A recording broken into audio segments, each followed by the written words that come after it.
안녕하십니까. 은곡의 세상읽기입니다. 아리랑의 잔잔한 음악을 들으시면서 오늘은 판도라의 상자에 대해서 전해드릴까 합니다. 지난 시간 우리가 에덴 동산은 동방 땅 한반도였을까에 대해서 전해드렸습니다. 동서양의 신화를 통하여 답을 찾기를 바라는 뜻에서 전해드린다고 하였습니다. 부족한 것이 있겠지만 그동안 전해드린 은곡의 세상읽기를 찾아서 들어보신다면 조금 더 이해가 될 것입니다. 이 시간은 그동안 판도라의 상자라는 얘기는 많이 들었을 텐데 과연 판도라의 상자에는 무엇이 숨어져 있을까요? 판도라의 상자는 그리스 신화에 나오는 것을 알고 계시는지요? 이 상자는 제우스가 판도라에게 준 상자를 말합니다. 제우스는 대장장이의 신 헤파이스토이스에게 여자를 만들도록 명했고 여러 신들은 그녀에게 여러 선물을 주었는데 미의 여신 아프로디테는 아름다움과 교태와 거부할 수 없는 욕망을 주었다고 합니다. 아테나는 방직 기술을 가르쳤으며 헤르메스는 재치와 마음을 숨기는 법, 설득력이 있는 말솜씨 등을 선사하였습니다. 그러면서 모든 선물을 받은 여인이라는 뜻의 판도라가 탄생하게 된 것을 알아야 합니다. 여기서 다시 짚어볼 것이 있는데요. 신화는 실화에서 출발하는 경우가 많다고 분명히 전해드렸었습니다. 그래서 신화, 역사, 종교는 서로 불가분의 관계가 있다고 보면 됩니다. 그리고 역사와 신화 속에는 다가올 시대의 예언이 내포된 경우가 많습니다. 판도라의 상자라는 이 신화에도 분명 어떤 예언이 들어있을까요? 그렇습니다. 그러면 모든 신화의 현장은 어디일까 궁금하시죠? 네, 신의 세계입니다. 그런데 이 세계에는 선과 악 사이에 전쟁이 있게 됩니다. 판도라 상자라는 신화에는 이 전쟁이 어떻게 나오게 되는지요? 이 전쟁이 최종적으로 끝날 시점은 악의 역사가 완전히 끝나는 종말이며 가장 완전한 희망으로 다시 이어진다는 예언이 숨겨 있음을 전해드리는 바입니다. 제우스는 판도라에게 상자 하나를 주면서 절대로 열어보지 말 것을 당부하고 당부했습니다. 프로메테우스의 아우인 에페메테우스에게 보내게 됩니다. 프로케테우스는 인간들에게 불을 준 죄로 카프카스로 형벌을 받으러 끌려가기 전에 동생에게 제우스에게 주는 선물을 받지 말라고 당부하였습니다. 그럼에도 불구하고 에페메테우스는 판도라의 미모에 반해 형의 당부를 잊고 그녀를 아내로 맞이하게 됩니다. 어떤 결과를 불러오게 될까요? 판도라는 에피메테우스의 행복한 나날을 보냈지만 어느 날 제우스가 준 상자를 생각하게 됩니다. 그녀는 제우스의 경고에도 불구하고 호기심으로 그만 상자를 열어보게 되는데 과연 그러자 그 순간 상자 속에서 슬픔, 질병, 가난, 전쟁, 증오와 시기 등 온갖 악이 쏟아져 나왔다고 합니다. 너무나 놀란 판도라는 황급히 뚜껑을 닫아버렸는데 상자 속에 마지막으로 남아있던 희망은 빠져나오지 못했다고 합니다. 이때부터 우리 사람은 여러 가지 고통을 겪게 된 것이라고 합니다. 하지만 마지막으로 남은 것이 희망이 있습니다. 그래서 인간은 어떤 어려움 속에서도 희망을 간직하며 살게 되었고 이런 이유에서 판도라 상자는 인류의 불행과 희망의 시작을 나타내는 상징이라고 하는 것임을 알게 됩니다. 궁금하시죠? 판도라의 상자에 남겨진 희망의 비밀은 과연 무엇일까요? 무엇 때문에 희망을 가지고 살아가야 하는지 알아야 할 시기입니다. 그때입니다. 기나긴 6,000년의 선과 악의 전쟁에서 마침내 하나님 소속이 이겨서 생기는 희망임을 전해드리는 바입니다. 이 전쟁은 왜 생겼는지 알아야 되겠지요. 창조주의 피조물인 천사 중 하나가 욕심에 의해 창조주께 대적하면서 생겨났던 전쟁입니다. 그런데 왜 창조주께서는 절대자이신데 하나님을 대적하는 피조물을 그 즉시 처벌하지 않고 전쟁을 치러왔을까요? 궁금하시지 않으십니까? 판도라 상자 속에 남은 희망은 무엇 때문에 어떻게 해서 솟아오르는 것일까요? 선과 악의 싸움은 진실과 거짓의 싸움입니다. 그 싸움에서 악이 패하게 되니 비로소 세상에는 진리가 환히 드러나게 되는 것임을 알아야 합니다. 이로써 천국 가는 길도 우리 눈에 보이게 되는 시대가 되는 것입니다. 보이시는지요? 천국 가는 길이.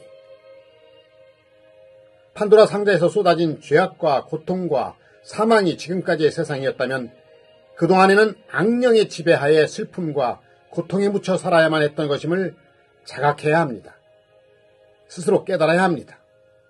이제 성경 신약전서 요한계시록 20장 2절에 용을 잡으니 곧 옛뱀이요 마귀요 사탄이라고 기록되어 증거되는 악령인 용을 이긴 하나님의 나라가 출현하면서 판도라의 상자에 감추어 두셨던 희망이 드디어 찬란한 태양처럼 상자의 어둠 속에서 솟아나오게 된 것임을 기뻐해야 합니다.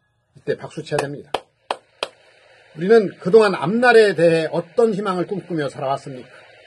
판도라의 비밀인 희망은 지금까지 금전 만능과 이기주의와 욕심과 거짓과 음탕과 거짓의 사망에 종노릇하던 우리 모습을 없애주시고 새하늘 새 땅 평화와 사랑의 아름다운 세상으로 재창조해 주시는 천복을 받는 것임을 깨닫는 시간이 되어야 할 것입니다.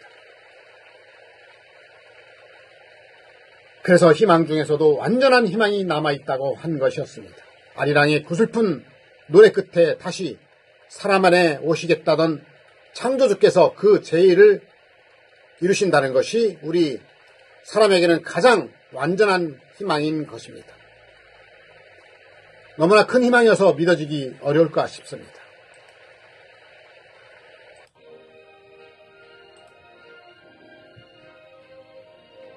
구원, 천국, 영원한 세상이 우리에게 남아있는 판도라의 희망을 알고 믿어야 할 때입니다. 이 희망찬 미래를 시사하는 천국의 숫자를 알아야 됩니다. 하나님의 나라를 12신이 함께하는 나라인 것을 알 수 있었습니다. 그리스 신화에서 올리푸스 산에 오른 신도, 우리 단군 신화에 나오는 삼신이 삼신산에 오른 신도 12입니다. 요한계시록에도 예언된 것이 12천국문이 있습니다. 이것을 찾아야 됩니다. 우리 지상에 하나님의 천국이 생기는 것은 단지 우리에게 남아있는 희망일까요? 어떻게 생각하십니까? 창조주 하나님의 간절한 소망이며 바람이었으며 각 종교 예언서를 통하여 전하고 있었으며 또 먼 옛날에는 자신처럼 선한 천사였는데 악령이 되어 살아온 마귀의 악행을 수많은 날 동안 지켜본 성령 천사들의 절규하는 염원이었음을 이 시간 깨우치시기를 기원드립니다. 여러분, 찬란한 내일을 알아야 하겠지요? 희망의 실체는 또 어떻게 찾아낼 수 있을까요? 내일을 한자로 쓰면 내일이 됩니다. 올레자에 이곳에 그 답을 찾을 수 있는데요. 오다라는 뜻을 가진 내를 파자해보면 사람인 세 개가 있습니다. 즉, 세 존재가 오시면 희망이 이루어진다고 볼 수 있겠지요. 그런데 이 세 존재는 열 십자에 함께 있습니다. 해석해본다면 3인이 십자가로 나타나서 오는 것이 미래라는 말에 들어있는 올레자에 들어있습니다. 창조주께서는 우리 인생에게 유일한 희망이 어떻게 찾아오게 하실 것을 나타내주는 글자인 것을 알게 됩니다. 내일 곧 삼신이 오시는 날에는 어떻게 해서 희망찬 날이 될까요? 매년 봄이 되면 흔히 보게 되는 입춘대기를 해석해 보실까요? 삼신이 십자가라고 서는 날이 바로 인생들에게 찬란하고 희망찬 새봄이 됩니다. 십자가의 새로 휙을 기운 천신이 악신을 이기는 날이고 가로휙은 인간의 정신이 육체를 이기는 날입니다.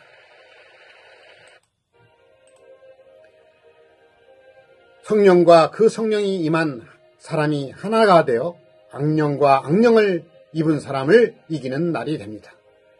고로 이겨내면서 꿈꾸던 희망은 실현하게 되는 것입니다. 이렇게 하늘과 땅이 모두 승리하는 날이 되면 이날은 하늘신과 땅의 사람이 함께 광복의 때를 맞이하는 날이 되는 것입니다. 이렇게 찬란한 내일이 희망을 안고 오랜 세월 동안 우리 고대 역사 속에서 기다리고 있었음을, 또 이것이 지금까지 우리 인류의 역사였던 것이었습니다. 동의하시는지요? 이제 판도라의 상자에서 쏟아져 나왔던 괴로움, 슬픔, 고통, 아픔, 사명의 기운은 사라질 것이고, 내일에 온다던 희망찬 기운이 한국에서부터 밝게 흘러나가게 될 것입니다. 희망이 담겨있던 내일이 지금은 어디쯤 다가와 있을까요? 궁금하십니까? 궁금해야 됩니다. 미래에 있던 희망이 오늘날 가장 먼저 해처럼 찾아와 얼굴은 내미는 나라였기에 동방예의주국이라고 했을 것입니다. 내일이 찾아오면 희망이 생긴다더니 드디어 내일이 오늘이 되는 희망찬 날들을, 서기 동네를 우리가 맞이하고 있는 때입니다. 그 증거를 못 보고 계십니까? 못 듣고 계십니까? 각종 언론과 유튜브를 통하여 요한계시록 구원의 마지막 나팔 실상이 증거되고, 천국 비밀 비유와 실상이 증거되고 이루어진 것을 나팔 불고 있음을 모르신다면 소경이고 기머거리가 돼 있다는 것을 깨우치고 정신을 차려야 할 것입니다. 환자들이여, 장애인들이여, 가난한 자들이여, 외로운 자들이여, 약한 자들이여, 삶에 지친 자들이여, 죽고 싶은 여러분들이 희망을 가집시다. 생사화복을 주관하시는 창조주께서 오늘날 예언하셨고 이루어지고 있기에 희망이 내일이 내 앞에 다가온 것을 깨우치시기를 기원드립니다. 공감하신다면 구독과 좋아요로 응원해 주시기 바랍니다. 은곡의 세상 읽기 마치겠습니다. 감사합니다.